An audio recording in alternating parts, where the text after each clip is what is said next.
It has taken 9 months to travel more than 100 million miles, and today, after that epic journey, the most high-tech robotic spacecraft NASA has ever designed landed safely on Mars. NASA engineers say it's the start of a new era in planetary exploration. The roving craft has been named Curiosity, and its 2-year mission is to find out if Mars was once capable of supporting life. Our science editor David Shukman reports. The approach to Mars at 13,000 miles per hour. This animation shows how the landing took place. At just the right moment, the spacecraft fired up rockets and then lowered the rover down towards the surface. Something never tried before, $1 billion of machine dangling by a thread. The computer graphics looked like science fiction. In fact, this really happened.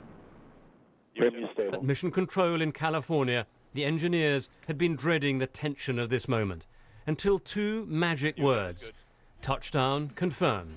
Touchdown confirmed. We're safe on Mars. The place erupted, the relief intense. 8 years of work had gone into this project. The reputation of the American Space Agency was at stake.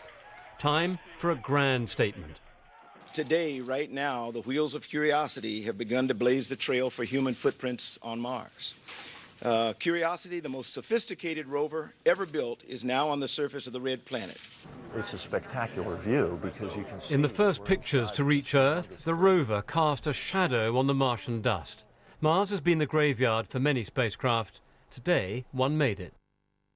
This mission is to hunt for evidence about whether life was ever possible on Mars. Gale Crater was picked for the landing zone because the mountain in the middle of it has layers of rock, providing a long record of geological history.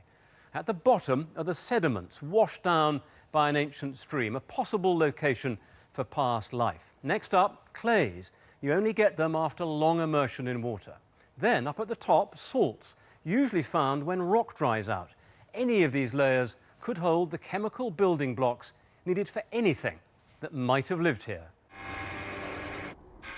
The rover will sample the rocks and analyze what's inside them, and the results are eagerly awaited by scientists around the world.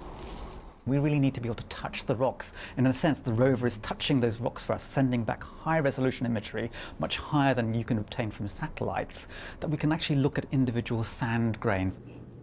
Last year, I watched the rover being built in a clean room in California. Painstaking work that's paid off.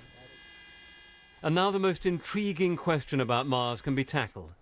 Was this landscape always this barren? David Shukman, BBC News. One of the most prominent Conservative backbenchers to enter Parliament at the last election, Louise Mensch, is stepping down as an MP. She said she'd be